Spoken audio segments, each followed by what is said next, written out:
गुरुजी आवाज की शुद्धता के लिए रख लीजिए। जी जी।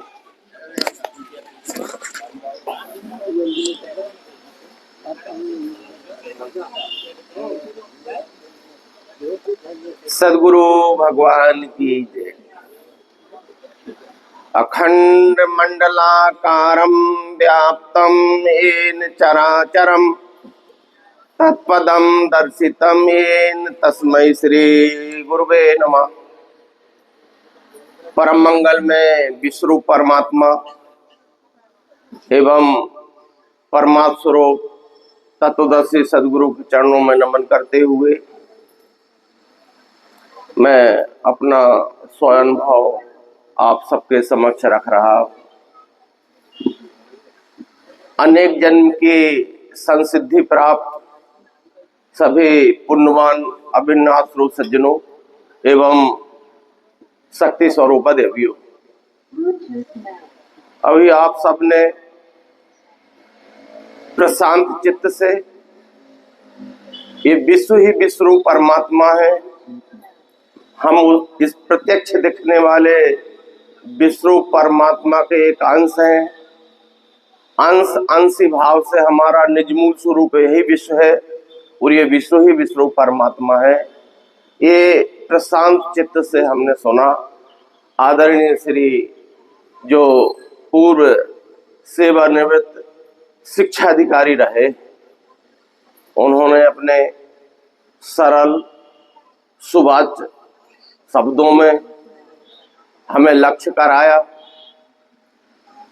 ये सज्जनों, लंबे कालांतर से ये जीव भटक रहा, लंबे कालांतर से प्रत्यक्ष दिखने वाले विश्व परमात्मा से हमारा भ्रमवशात हम अपने को अलग मानने लगे हैं लंबे कालांतर से, और इससे पृथक मानकर हम जन्म जन्मांतरों से अचल सुख शांति की खोज में इधर उधर जाते हैं। कहीं इस मत में जाते हैं, कहीं संप्रदाय में जाते हैं, कहीं इस ज्ञान में जाते हैं। अनेक प्रकार के मत पंथ संप्रदाय इस मानव जगत में चल रहे हैं। वो सब मानवता के कल्याण करने के लिए कार्य कर रहे हैं। हम जहां भी जाते हमें दुख और अशांति ही हाथ लगती, हमें कभी स्थायी सुख शांति प्राप्त नहीं होती। अब बहुत बड़ा सौभाग्य का समय है कि अब हमारे निज मूल स्वरूप हरि विश्वरूप हरि को जो प्रत्यक्ष दिख रहा है, इसको जानकर जानने की जो विधि समझाई गई, इसी विश्वरूप के साथ में विश्व उपासना आत्म उपासना हमें करना। विश्व उपासना आत्म उपासना का स्वरूप सरल है। हमें अपने मनुष्य देह को निर्मल करते हुए निर्मल चित्त से इस विश्वरूप परमात्मा की व्यवहार के रूप में सेवा करना। व्यवहार की शुद्धि सुबह से शाम, शाम से सुबह हमारा इसी विश्व से व्यवहार होता है। तो निर्मल व्यवहार ही उपासना है इस विश्वरूप की, यथा उचित शुद्ध व्यवहार। ये उपासना सतयुगी उपासना है। इस उपासना को लागू करने के लिए विश्वरूप परमात्मा स्वयं एक चतुर्युग में 10 बार आता है। मत्स्य कस्य वाराह नरसिंह वामन परशुराम राम कृष्ण बुद्ध कल की ये पृथिव्याम 10 अवतारा जायते, ये 10 अवतार इसी विश्व उपासना को लागू करने के लिए, आत्म उपासना को लागू करने के लिए आते हैं। नवम बुद्ध अवतार नारायण भगवान श्री मानव चैतन्य जी, जो विश्व प्रकृति के 9वें अवतार हैं, जो बुद्धि के अवतार हैं, प्रादुर्भाव हो चुका। उन्होंने जो सनातन वेद मार्ग हम भूल चुके हैं, जो आत्मज्ञान का सूक्ष्म मार्ग है जिसको हम पुनः भूल चुके हैं, उसको उन्होंने प्रवर्तित किया है। ये बात भगवान कपिल ने अपनी माता देवहूति को भागवत पुराण के 3 स्कंद में समझाई। मात्र अध्यात्म की विद्याम समनीम सर्व कर्मणाम बी तरस्य यया चासो भयम चाति तरस्यति। भगवान कपिल अपनी माता देवहूति से कहते हैं कि हे माता, ये अध्यात्म विद्या केवल मनुष्य मात्र को मोक्ष प्राप्त कराती। इस संसार से मोक्ष प्राप्त करने के अलावा, इस विद्या के अलावा और कोई माध्यम नहीं है, कोई तरीका नहीं है। इसको मैंने प्रकट किया है। तो विश्वम विचक्षते धीरा एवं राध्यं चक्षुषा, उस अध्यात्म विद्या के माध्यम से, उस दिव्य चक्षु के माध्यम से प्रत्यक्ष दिखने वाले विश्व परमात्मा का प्रत्यक्ष यथार्थ दर्शन कराया जाता है। और इस विश्व परमात्मा का दर्शन करने के पश्चात हम मोक्ष को प्राप्त हो जाते हैं। मोक्ष यानी अचल सुख शांति को प्राप्त हो जाते हैं। मोक्ष यानी धर्म ईश्वर संबंधी सब प्रकार के भ्रम से मुक्त हो जाते हैं और अपने निज कर्म में आरूढ़ होकर के अपने जीवन को धन्य करते हैं और अचल सुख शांति को प्राप्त हो जाते हैं। और मानव जीवन जीने का जो आनंद है, जिसलिए ये मनुष्य देह मिली है, हम उसको प्राप्त हो जाते हैं।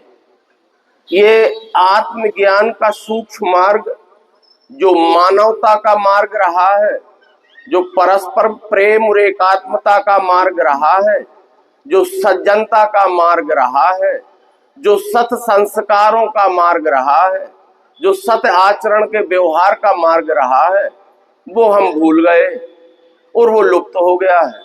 इसीलिए एस आत्म पथो अव्यक्तो नष्टो कालीन भूषा तम प्रवर्ततम देहम इमम विद्धि मयाधृतम। उस आत्मज्ञान के सूक्ष्म मार्ग को मैंने प्रकट किया है, जिससे मोक्ष को प्राप्त हो जाते हैं और उस आत्मज्ञान के मार्ग से चलने लगते हैं, जो सज्जनता का मार्ग। ये अवतार इसी दिव्य दृष्टि, जिसे अध्यात्म विद्या कहते हैं, इसी दिव्य दृष्टि का आविष्कार करते हैं। वो मानव मात्र को विश्व उपासना में, आत्म उपासना में लगाते हैं। जब ये मानव समाज इस विश्व परमात्मा को भूलती है, तो इस विश्व उपासना के बदले में, इस सज्जनता के मार्ग के बदले में, इस सत संस्कारों के बदले में कल्पित मार्ग प्रारंभ होता है। वो देव उपासना का मार्ग कहलाता है। उस देव उपासना में विश्व परमात्मा की जान पहचान समाप्त होने लगती है और इस विश्व परमात्मा के बदले में हमारे पूर्व के जो महापुरुष, तत्वदर्शी, अवतारी महापुरुषों से लेकर जो बड़े बड़े महापुरुष रहते हैं, उनके समाप्त हो जाने पर, गत हो जाने पर हमने उनकी प्रतिमाएं स्थापित कर ली और उनकी हम उपासना में लग गए। उस समय उनकी उपासना जो प्रारंभ हुई थी, तो इस बात को लेकर प्रारंभ हुई थी ये देव उपासना का मार्ग है। ये उपासना प्रारंभ होने के समय कि कोई भी मनुष्य किसी से द्वेष नहीं करता था, और अगर कोई मनुष्य ये उपासना करते हुए, देव उपासना करते हुए कोई मनुष्य से द्वेष करता है, द्वेष यानी घृणा करता है, द्रोह करता है, दुष्कर्म करता है, दुराचार करता है, तो उसकी उस देव उपासना की सिद्धि का फल नहीं मिलता। ये भागवत पुराण के 7वें स्कंद के 14वें अध्याय में लिखा है, 39 और 40 नंबर के श्लोक में। ये देव उपासना प्रारंभ होने के समय जो विचार किया गया था, दृष्टवा तेषां मिथो नृणाम अवज्ञान आत्मताम नरक त्रेता दिशु हरे अर्चा क्रियायै कवि भी कहता। इस श्लोक को नवम बुद्ध अवतार नारायण भगवान श्री मायनन चैतन्य जी ने वैदिक भागवत में रखा है।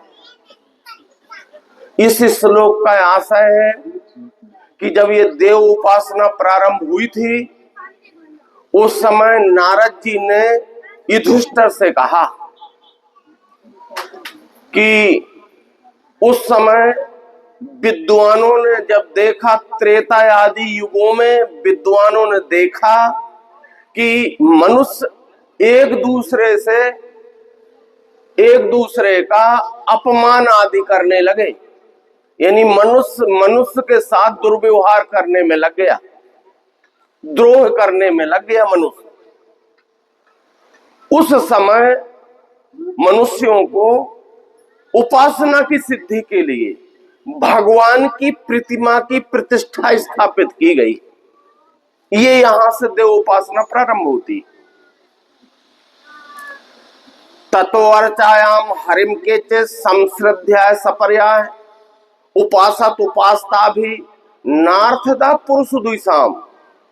तभी से कितने ही लोग बड़ी श्रद्धा और सामग्री के साथ, जिस देव की उपासना की जो सामग्री नियत की गई है, उन सामग्रियों से उन देवों की हम उपासना करते चले आ रहे बड़ी श्रद्धा के साथ। ततो अर्चायाम हरिम केचित संश्रद्धा सपर्याय। सपर्याय यानी सामग्री से, संश्रद्धा यानी श्रद्धा पूर्वक। परंतु नीचे की लाइन में जो बात कही गई कि नार्थदा पुरुष द्विषाम, कि जो लोग मनुष्य से द्वेष करते हैं, मनुष्य से द्वेष करेंगे, उनको उस भगवान की प्रतिमा की उपासना की सिद्धि का फल कभी नहीं मिलेगा। तो ये दो मार्ग, देव उपासना का मार्ग और विश्व उपासना का मार्ग, आत्मा का मार्ग, आत्म उपासना का मार्ग, ये दो मार्ग हैं। इन दो मार्गों के संदर्भ में भगवान श्री कृष्ण जी ने भगवत गीता के 3 अध्याय में इस संदर्भ में कि अर्जुन कुल धर्म और जाति धर्म संबंधी विचार अपने कृष्ण जी से रख रहे थे। उन्होंने अपने कुल धर्म, जाति धर्म के नष्ट होने का भय भगवान श्री के सन्मुख प्रस्तुत किया कि हे प्रभु, युद्ध करने से मेरा कुल धर्म और जाति धर्म नष्ट हो जाएगा। और दूसरा सबसे बड़ा भय अर्जुन को ये लगा कि भगवान श्री कृष्ण जी ने युद्ध में सबसे पहले भीष्म और द्रोण को मारने का टारगेट हिट किया था। ये तो हमारे कुल पूज्य हैं और कुल श्रेष्ठ हैं, आप क्या कह रहे हो? ये युद्ध यहां से शुरू होगा मेरे द्वारा। अर्जुन घबरा गए।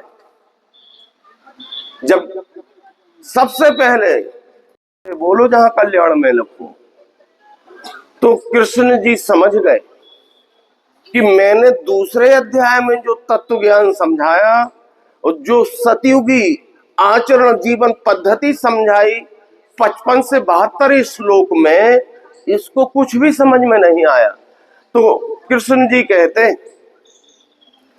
लोके अस्मिन् द्विविधा निष्ठा पुरा प्रोक्ता मया ज्ञान योगेन सांख्यानाम कर्म योगेन योगिनाम। इस भूलोक में मैंने दो मार्ग हैं कहे, सांख्यों को ज्ञान की निष्ठा, योगी को कर्मयोगी। तो ये योगी को कर्मयोग ये आत्म उपासना का मार्ग है, विश्व उपासना का मार्ग है, सतयुगी मार्ग है।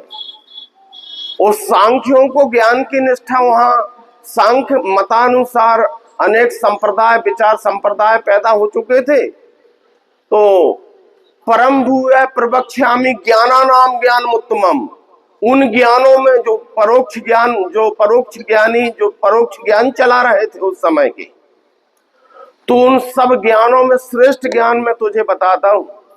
तो वो श्रेष्ठ ज्ञान आत्म उपासना का मार्ग और वो ज्ञान उन्होंने समझाया। और ये सांख्यों की निष्ठा जो देव उपासना का मार्ग है उसका निरुपयोगित्व भी बताया। तो वर्तमान में जो मार्ग चल रहा है ये देव उपासना का मार्ग, ये त्रेता से लेके कलयुग तक चलता है। ये मार्ग, इसी मार्ग में हम बड़ी श्रद्धा और भक्ति के साथ हम उपासना करते चले आ रहे हैं, परंतु मानवता को किसी प्रकार का कोई सुख, कोई शांति प्राप्त नहीं हो रही। तो इस प्रकार से इस मानव जगत में, इस विश्व प्रकृति चक्र में दो मार्ग होते, तो दो प्रकार की धार्मिक निष्ठा रहती। दो प्रकार की धार्मिक निष्ठा क्या है? एक सतयुगी जो प्रत्यक्ष और यथार्थ धार्मिक निष्ठा, उसका स्वरूप क्या है इस धार्मिक निष्ठा का? कि मनुष्य को प्रत्यक्ष दिखने वाले विश्व रूप की ही सेवा करना है व्यवहार के रूप में। कैसे? पहला ये कि इष्ट आराध्य पूज्य देव सेव्य देव प्रत्यक्ष दिखने वाला विश्व रूप है, तो प्रत्यक्ष की उपासना होती है सतयुग में। ये विश्व उपासना का मार्ग। दूसरा, इस विश्व रूप परमात्मा की स्वाभाविक रीति से उपासना करना। ये स्वाभाविक रीति क्या है? हमारे गुण स्वभाव को जो हम स्वयं धारण किए हुए, जो हमारे अभी दोहरे जी समझा रहे थे कि जो हम धारण किए हुए हैं धर्म स्वयंभू, हमने क्या धारण किया हुआ है? हमारा स्वभाव गुण हमने धारण किया। तो हमारे प्रत्येक मानव के देह में एक गुण प्रधान अवस्था में रहता है। एक गुण क्या है? वो सत्वगुण हो, रजोगुण हो, तमोगुण, इन तीन में से एक गुण प्रधान अवस्था में रहता है किसी भी देह में, जितनी भी देह। तो जिस देह में जो गुण इन तीन में से प्रधान अवस्था में रहता है, उस गुण स्वभाव के अनुसार हमें अपना आचरण का व्यवहार करेंगे प्रत्यक्ष दिखने वाले विश्व रूप से। कैसे? स्वाभाविक रीति से, मतलब अपने गुण स्वभाव के द्वारा सद्व्यवहार और सदुपयोग के रूप में। ये भक्ति व्यवहारिक भक्ति, यथार्थ भक्ति, निर्मल व्यवहार के रूप में। दूसरा, तीसरा, अभेद दृष्टि से। अभेद दृष्टि जो अभी हमें बताई कि ये विश्व ही परमात्मा है, तो विश्व कहते कुछ नहीं छूटा, सोहमस्मि, उसका मैं एक हिस्सा हूं। तो इस विश्व रूप के जिन पदार्थों से मेरा व्यवहार में संसर्ग होने जा रहा है, वो परमात्मा से मैं व्यवहार कर रहा हूं। तो इस तरह अभेद भाव से पहला इस विश्व रूप की उपासना करना है। दूसरा, कैसे करना है? स्वाभाविक रीति से अपने गुण स्वभाव के द्वारा करना है। तीसरा, किस रीति से करना? अभेद भाव की रीति से करना। चौथा, फलासा भाव को छोड़ के करना। हमें कुछ नहीं चाहिए, ये निर्मल व्यवहार, जाहि न चाहे कभू कछु तुम संसार सने, बसव निरंतर तासुमन सो राउर निज गेयो। ये वाल्मीकि जी ने राम से कहा था। इस तरह की उपासना फला स्वभाव को छोड़कर कृष्ण जी ने कहा 6वें अध्याय में पहले श्लोक में, अनाश्रित कर्म फलम कार्यम कर्म करोति है सन्यासी चा योगी चाना निरग्न चाक्रिय। निष्काम भाव से फला स्वभाव को छोड़ करके इस विश्व की सेवा करना। 5वां, निर्मल अंतःकरण से करना। ये उपासना का तरीका है। निर्मल अंतःकरण से फला स्वभाव को छोड़कर अभेद दृष्टि से स्वभाव गुण के द्वारा प्रत्यक्ष दिखने वाले विश्वरूप की सदव्यवहार और सदुपयोग के रूप में। सदुपयोग जितनी भी वस्तुएं जड़ चीजें हैं, जड़ वस्तुओं से जो कपड़ा आदि जो सब जड़ वस्तुएं हैं, हमारे घरों में सब वस्तुएं हैं बहुत सारी, जो जड़ वस्तुएं उनका सदुपयोग करिए। जो चेतन वस्तुएं हैं, हम हमारे घर के सदस्य हैं, हमारे घर में और भी पालतू गाय बकरी भैंस हम पाल लेते ये, और उनसे अतिरिक्त हमारे घर से बाहर भी जितनी भी चेतन वस्तुएं हैं उनसे सत्व्यवहार करना। सदुपयोग और सत्व्यवहार ही ये विश्व उपासना के मार्ग की यथार्थ भक्ति है। ये अब प्रारंभ हो रही। इसी भक्ति करने से ही हमें स्थायी सुख शांति प्राप्त। ये धार्मिक निष्ठा एक।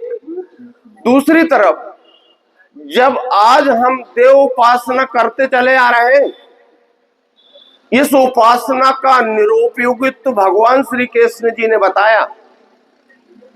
भगवत गीता के 3 अध्याय में इस उपासना का प्रारंभ जब हुआ तो कृष्ण जी ने इसका विवरण समझाया कि ये देवोपासना क्या है, कैसे करना है देवोपासना।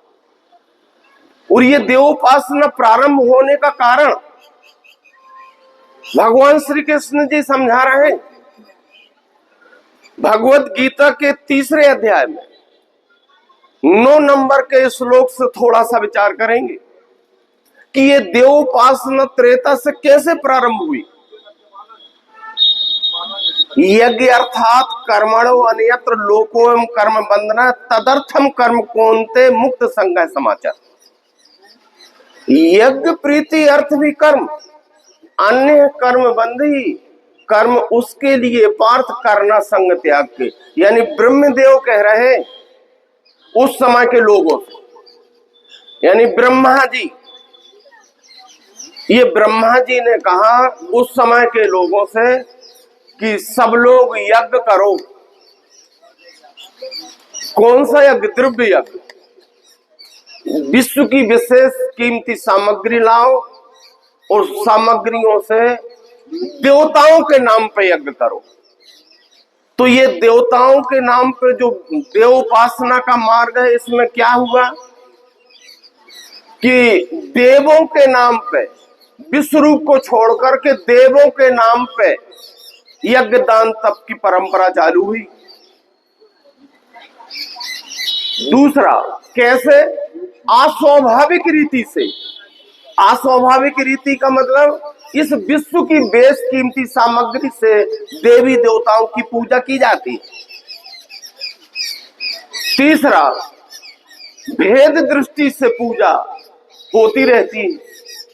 भेद दृष्टि जो भी हमने आदरणीय दोहरे जी से सुनी कि ये द्वैत, कि मैं कुछ और हूं और ये सब कुछ और है, ऐसा भिन्न, अपने से भिन्न देखना और जानना, ये द्वैत दृष्टि। तो भेद दृष्टि ये पाप का मूल होती। जब मनुष्य अपने से भिन्न पाता है इस दुनिया को, तो इस विश्व में जो चीज अच्छी रहती है उसमें वो आसक्त हो जाता है। और अपनी अपनी अच्छी चीजें इस विश्व, और ये माता है, पर वो ऐसा नहीं जाता क्योंकि द्वैत भाव है। ये प्रकृति माता है पर हम ऐसा जानते नहीं, तो इस माता की जो जो चीजें अच्छी हमें लगती है हम उसमें आसक्त हो जाते हैं। ये भेद दृष्टि। तो चौथा फलासा भाव को लेकर के कि हे भगवान हमारा जो काम बन जाए हम तुम्हारी जा पूजा कर हैं।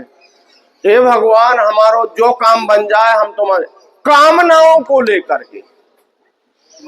तो भगवान श्री कृष्ण जी ने 7वें अध्याय में थोड़ा एक कठोर शब्द बोल के इसका निरूपयुक्त बताया कि कामैस तैस तरि हित ज्ञाना प्रपद्यंत देवता तम तम नियमास्ता प्रकृता नीता सोया।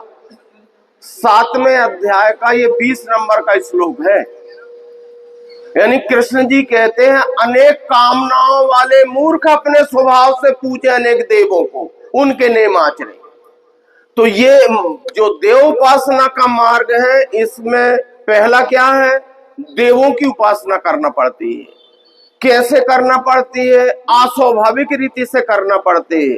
अस्वाभाविक रीति का मतलब है विश्व की विशेष कीमती तम तम नियम आस्थाएं, जो लोक प्रचलित नियम जिन जिन देवों के नाम से जिन जिन सामग्रियों से पूजा की जाती है, उन उन सामग्रियों से उन उन देवों की हम पूजा अर्चना करते। वो सामग्री इस विश्व की बेशकीमती सामग्री रहती, ये अस्वाभाविक रीति। तीसरा भेद दृष्टि, चौथा फलासा भाव को लेकर, और पांचवा संग वृत्ति से। ये संग वृत्ति क्या है कि आज जितने भी लोग इस मानव जगत में देव उपासना में रत हैं वो संग वृत्ति वाले हैं। संग क्या कहलाता है? संग कहते हैं विषयों की आसक्ति को। दूसरे अध्याय में कृष्ण जी ने बताया ध्याय तो विषयान पुंसा संगस्ते सूप जायते संगात संजायते कामा कामात क्रोध भी जायते क्रोधात भवति सम्मोह सम्मोहात स्मृति विभ्रमा स्मृति भिंसात बुद्धिनाशो बुद्धिनाशात प्रणश्यति। ये विषयों के ध्याताओं के आवे विषय साथ में संग से प्रगटे इच्छा, इच्छा से जन्म क्रोध का, क्रोध से मूर्खता आवे, मूर्खता से स्मृति भ्रम, स्मृति भ्रम से बुद्धि नाश, गई बुद्धि पशु बना। तो ये संग वृत्ति यानी विषयों के विकारों के साथ ये द्वैत भावना को लिए हुए, विषयों को पाले हुए, ये विषय मनुष्य के इंद्रियों में, मन में और बुद्धि में बैठा रहता है। और सबसे बड़ा मनुष्य का बैरी ये विषय ही है। अर्जुन ने इस संदर्भ में प्रश्न किया, तीसरे अध्याय में भगवान श्री कृष्ण जी से, अथ केन प्रियक्तोम पापम चरति पुरुषः अन्यक्षन्नपि वार्षणे बलादेव नियोजिता। किसकी प्रेरणा से स्वेच्छा बिन कृष्ण जी बल से ढकेलना जैसे वैसे ही पाप आचरे। यानी ऐसी कौन सी शक्ति बैठी है इस दुनिया में और हमारे अंतःकरण में कि जो हमसे बुरा करा लेती। हम नहीं चाहते कि अमुक काम बुरा है और हम करें, फिर भी ऐसी कौन सी शक्ति बैठी है हमारे अंतःकरण में जो हमसे बुरा करा लेती।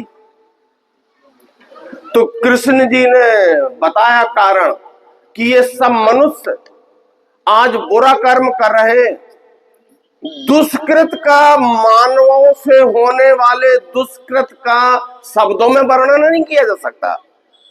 इलेक्ट्रॉनिक और प्रिंट मीडिया में हेडलाइन जो छप रही है प्रथम पंक्ति में मानवीय दुष्कृत छप रहा है। सोच लीजिए, मानवीय दुष्कृत की हेडलाइन आ रही है, इतने लोग फलाने ने हत्या कर दी, ढिकाने ने बलात्कार किया, ढिकाने ने चोरी कर ली, ढिकाने ने इसको मार दिया, ढिकाने ने उसको ऐसा कर दिया। ये चीजें छपके प्रथम है, ये मानवीय दुष्कृत, ये और उपासना कर रहे हैं सब लोग और धार्मिक है। और सब कुछ हो रहा है धर्म के नाम पे, और ये अंतःकरण, ऐसा अंतःकरण, ऐसी धार्मिकता, ये धार्मिकता, ये धार्मिक निष्ठा मनुष्य को क्या करा रही। इस धार्मिक निष्ठा के संदर्भ में कृष्ण जी ने कह दिया कि वो ऐसी शक्ति नहीं बैठी है यहाँ हृदय में जो बुरा कराती, मामूली शक्ति नहीं है। काम एस क्रोध एस रजोगुण समुद्भव महासुनो महापाप विद्यन बहबेरिणम। यही काम, यही क्रोध है रजोगुण से हुआ, ये अघासी महापापी, यहाँ तू शत्रु जान ले। ये काम क्रोध लोभ के विकार हमारे अंतःकरण में बैठे, क्यों बैठे? द्वैत के कारण, ये भेद के कारण। तो जब मनुष्य भेद बुद्धि में जीवन जीता है तो उपासना कुछ भी करे, उपासना कुछ भी करे, जब ये काम क्रोध के विकारों का दुर्व्यवहार जब इस मानव जगत में वो करता है प्राणी मात्र से, तो उसका फल दुख रूप बनता है। और उस फल को भोगने के लिए जब मनुष्य यहाँ भोगता है तो तब फिर जीव विविध विधि पावे संसरति क्लेश हरि मायाति दुस्तर तर न जाहि बैगेश। तो इसमें एक विशेषता बताई कृष्ण जी ने काम की। काम एस क्रोध एस रजोगुण समुद्भवा महासुनो महापाप में विद्यन वह वैरिणम। यही काम, यही क्रोध है रजोगुण से हुआ, ये अघासी, ये पहली विशेषता बताई। अघ असी, अघ कहते हैं पाप को, असी कहते हैं खाने को। तो काम क्या है कि पाप खाता है, पहली विशेषता पाप खाता है। महासुनो महापाप विद्यन वैरिणम। धूमेना वृत्ते बहनर यथार्दासो मलेंचा यथोल बेना व्रते गर्भस तथा तेनेदमामृतम। धुएं से जो ढके आगी, जैसे दर्पण मैल से, मैली से ढकता गर्भ, ऐसे ही ज्ञान काम से। तो ये काम ने हमारे ज्ञान को आवृत कर लिया, ये द्वैत और भेद बुद्धि के कारण। प्रत्येक मनुष्य का जो भेद बुद्धिमान है उसके ज्ञान को काम ने आवृत कर लिया है। आवृतम ज्ञान में तेन ज्ञानिनो नित्य बेरिणा काम रूपेण कौनते दुष्पूरेण अनलेंचा। अब इस श्लोक में दूसरी विशेषता बताई जा रही काम की। ज्ञानी का नित्य बैरी अतृप्त प्रलय अग्नि सा। पहली विशेषता क्या बताई थी? बहुत ज्यादा खाता है, क्या? पाप। ये अघासी महापापी बहुत ज्यादा खाता है, क्या? पाप। अब दूसरी विशेषता क्या बता रहा है कृष्ण जी? काम की, कभी तृप्त नहीं होता।